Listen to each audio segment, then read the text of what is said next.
जात का चक्रव्यूह ऐसा है कि जिसमें हर सरकार फंस जाती है और यहां पर तो सिकंदर जैसी गति हो गई है कि एक तरफ एक जाति समुदाय को जीतते समय दूसरा जाति समुदाय आपके खिलाफ खड़ा हो रहा है। मराठा समाज के आंदोलन को रोकने के लिए जब ओबीसी कोटे में आरक्षण की बात कही गई, अब ओबीसी समाज के लोग कह रहे हैं कि हमारे कोटे में मराठा समाज को क्यों घुसेड़ा जा रहा है। कई ऐसे सवाल है महाराष्ट्र की राजनीति को लेकर और यही सवाल पूरे देश में जब जब जाति जनगणना होगी ये सारे सवाल शायद पूछे जाएंगे। हमारे साथ तमाम मेहमान जुड़ चुके हैं। हमारे साथ में प्रेम शुक्ला है, भारतीय जनता पार्टी के प्रवक्ता चरण सिंह सप्रा, कांग्रेस के प्रवक्ता इस चर्चा में शामिल हो रहे हैं, कृष्णा हेगड़े शिवसेना के प्रवक्ता भी जुड़ेंगे। एकनाथ शिंदे मुख्यमंत्री थे तब दरअसल इस आंदोलन की शुरुआत हुई थी, लेकिन अब तक ये आंदोलन इसी तरीके से चलता रहा है, तो उनसे भी कुछ सवाल हम पूछेंगे। सुषमा अंधारे शिवसेना यूबीटी के प्रवक्ता इस चर्चा में शामिल हो रही है। वीरेंद्र पवार कन्वेनर है मराठा क्रांति मोर्चा के, जरांगे पाटिल के साथ में आंदोलन में वो शामिल हुए थे, वो भी इस चर्चा में शामिल होंगे। और लक्ष्मण हाके ओबीसी नेता है, एक्टिविस्ट है, जो इस नए आंदोलन का जो गवर्नमेंट रिजोल्यूशन निकला है उसका विरोध दरअसल लक्ष्मण हाके की तरफ से किया जा रहा है। इन सभी से हम इस चर्चा पर इस मुद्दे पर बात करेंगे। 3 सवालों के साथ दंगल में मैं इस चर्चा की शुरुआत करना चाहता हूं। पहला सवाल, क्या मराठा समाज को ओबीसी आरक्षण देने का महाराष्ट्र सरकार का आदेश गैर कानूनी है? क्योंकि इसी मुद्दे को लेकर छगन भुजबल दरअसल सवाल उठाने की कोशिश कर रहे हैं। ओबीसी समुदाय के नेता भी इस पूरे मामले पर सवाल उठा रहे हैं कि आप इस तरीके से ओबीसी प्रमाण पत्र नहीं दे सकते मराठा समाज को, जबकि उनको अलग आरक्षण लागू किया गया है। क्या मराठा बनाम ओबीसी आरक्षण की लड़ाई देवेंद्र फडणवीस सरकार के गले की हड्डी बन सकती है? तीसरा अहम सवाल, आरक्षण के मुद्दे पर मराठा समाज और ओबीसी में किसके वोट की ताकत भारी पड़ेगी? ये सबसे अहम सवाल रहेगा, क्योंकि महाराष्ट्र में नवंबर महीने के बाद जिला परिषद, नगर परिषद और महानगर पालिका के चुनाव होने हैं, जिसके चलते जिसे एक सेमी विधानसभा चुनाव भी उसको कहा जा सकता है। आगे बढ़ने के पहले एक बड़ी खबर इस वक्त हमारे पास आ रही है, जो मैं बात कह रहा था। देवेंद्र फडणवीस सरकार के मराठा आरक्षण के फैसले को अदालत में चुनौती देने की तैयारी हो चुकी है, और यह चुनौती कौन देंगे? तो महाराष्ट्र के कैबिनेट मंत्री छगन भुजबल ही इसकी तैयारी में है। वो सोमवार को अदालत का दरवाजा खटखटा सकते हैं। छगन भुजबल का कहना है कि मराठा समाज को ओबीसी आरक्षण देने का सरकारी आदेश कैबिनेट और ओबीसी समुदाय को भरोसे में लिए बिना ही निकाला गया है। भुजबल इस आदेश के जरिए मराठा समाज को ओबीसी आरक्षण देने के फैसले को गैर कानूनी बताकर अदालत जाने की तैयारी कर रहे हो। छगन भुजबल ने क्या कहा था, जरा देख लेते हैं एक बार। आम्ही आता याच्यामध्ये जे आहेत वकिलांचा सल्ला घेतो आहोत, याचा काय अर्थ आहे?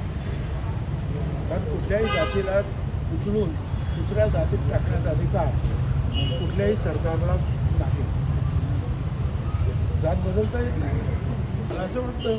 काही लोक म्हणतात की हरकती मागायला पाहिजे होत्या, काही लोक म्हणतात की ते यांना अधिकार आहे का, आता पाहू ना ते सगळं। आता मी विचार करतो।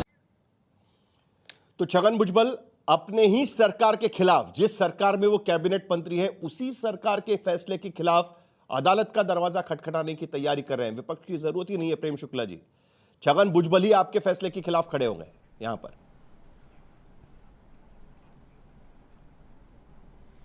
साहिल जी, भारतीय जनता पार्टी सबका साथ, सबका विकास, सबका विश्वास और सबका प्रयास में विश्वास रखती है, और भारतीय जनता पार्टी हर जात, समुदाय, उपजाति के कल्याण के अनुकूल जो है फैसला लेती है, और फैसला उसी के अनुकूल जो है कल भी लिया गया है।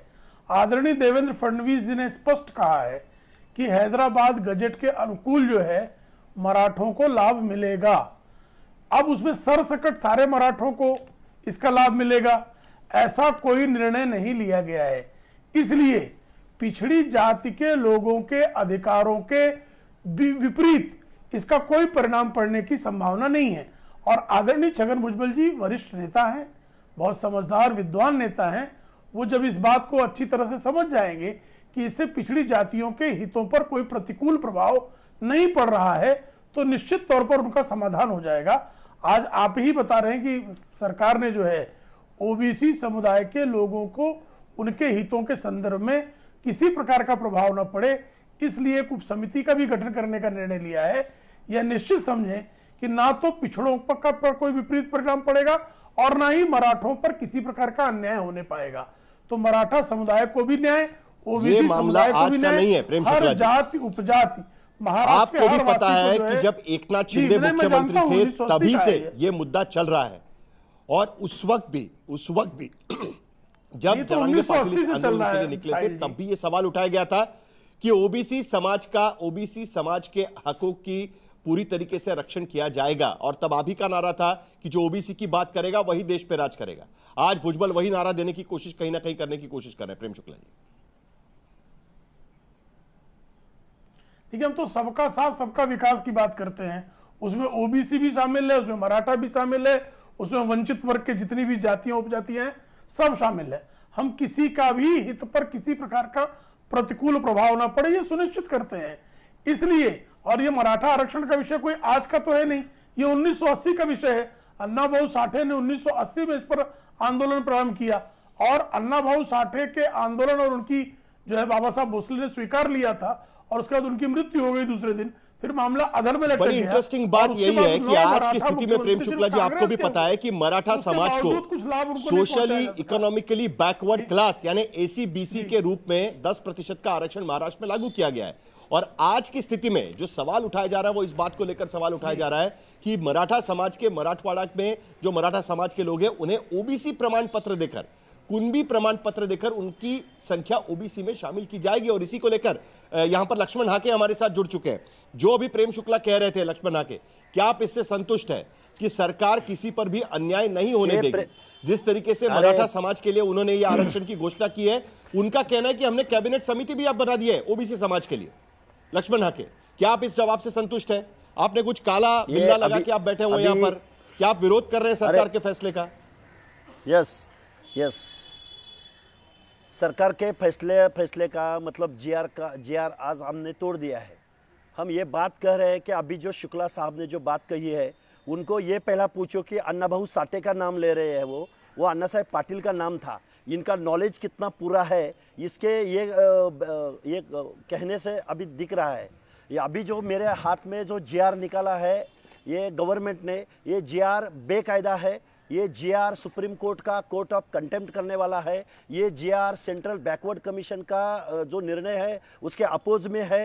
ये जीआर महाराष्ट्र के अभी तक के 4 महाराष्ट्र स्टेट बैकवर्ड कमीशन के जिन्होंने महाराष्ट्र में मराठा कम्युनिटी का सोशल बैकवर्डनेस नकारा है, अभी जो हाईकोर्ट्स है, 4 हाईकोर्ट्स है, उन्होंने महाराष्ट्र में Maratha community is dominating caste, rural caste और रूरल कास्ट, और महाराष्ट्र की गांव के मुखिया से महाराष्ट्र के एमपी एमएलए, महाराष्ट्र का अर्थ मंत्री पद, महाराष्ट्र का गृह मंत्री पद, महाराष्ट्र का सीएम पद, महाराष्ट्र से चुन के आने वाले जो एमपीज है दिल्ली में, ये सारा प्रभावित कर चुका है महाराष्ट्र की मराठा कम्युनिटी। इनका सोशल बैकवर्डनेस नकारा है। और ये सब सामने रखते हुए एक मनोज जरांगे नामक आदमी मुंबई में आता है, झुंड लेके आता है, वो चौथी पड़ा है, ना उनको आरक्षण पॉलिसी मालूम है, ना रिजर्वेशन पॉलिसी का जो मूलभूत हेतु मालूम है। वो झुंड से मुंबई में आ रहा है और हमें ओबीसीओं का रिजर्वेशन दे दीजिए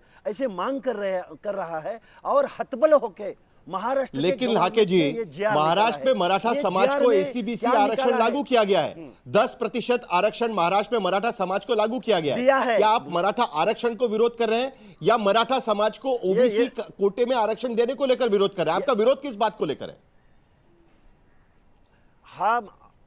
हमारा विरोध महाराष्ट्र की Maratha community social backwardness prove नहीं कर पा रही है, ऑलरेडी वो फॉरवर्ड है, और उनको ओबीसीओ में से जो आरक्षण दे रहे हैं गवर्नमेंट। और ये जो इनलीगल जो जीआर निकाला है, इस जीआर की सिफारिश किसने की है?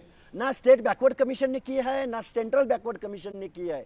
अभी ये जो एसीबीसी का प्रेम शुक्ला जी जल्दी से जवाब दीजिए, उसके बाद मुझे कांग्रेस के प्रवक्ता और वीरेंद्र पवार कन्वेनर बैठे हुए मराठा क्रांति मोर्चा के, उनके पास भी जाना है। प्रेम शुक्ला जी, आपके सरकार ने निकाला हुआ जीआर, ओबीसी समाज के नेता कह रहे हैं कि गैर कानूनी है। किसी ने भी इस जीआर के लिए आपको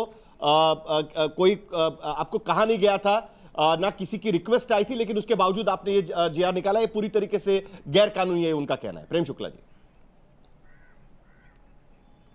पहले मैं लक्ष्मण हाके जी का धन्यवाद करता हूं, उन्होंने मुझे सुधारा। अन्ना भाऊ साठे जी का अन्ना भाऊ पाटिल उन्होंने जो 1980 में जो है आंदोलन जी, किया अण्णा था, भाऊ पाटिल, और जी। उनके पुत्र नरेंद्र पाटिल के यहाँ आज ही ठीक है। आदरणीय देवेंद्र फडणवीस जी का जाना भी हुआ था। आदरणीय नरेंद्र पाटिल जी के यहाँ आज ही श्रीमान देवेंद्र फडणवीस जी उनके यहाँ जो घर पर गणेश मूर्ति स्थापित है उसके दर्शन करने भी गए थे। ठीक है, मुद्दे की बात यह है कि क्या सरसकट दिया गया है आरक्षण मराठों को? ये सारे मराठे जो 28% दिया है। ये सारे के सारे मेरे क्या पास- बैकवर्ड क्लास में आ रहे मेरे हैं? पास तो GR बिल्कुल है, नहीं आ मेरे पास रहे, GR है। सरसकट नहीं ये दिया GR है। मैं पढ़ के ये बता सकता हूँ मैं। हैदराबाद दिया है, हैदराबाद दिया है, मेरे हैदराबाद पास GR है। मैं हाँ के जी, आराम से, हाँ पढ़ के के जी, आराम दिखाता से, हूँ। हाँ के जी, आराम मैं से। अभी आपको मैं हाँ के GR जी, लेके आराम बैठा से। हूँ। हाँ के जी, आंदोलित होने की अरे आवश्यकता नहीं है। हमारा हक और अधिकार छीन के ले रहे हो और हमें बिल्कुल आप बात पिछड़ों के हक सिखा पर रहे हो। किसी बिल्कुल नहीं हाथ छीना में GR जाएगा, है, बिल्कुल नहीं छीना जाएगा, मेरे हाथ में GR है। मैं पढ़ के बिल्कुल नहीं बताता हूँ छीना आपको। जाएगा।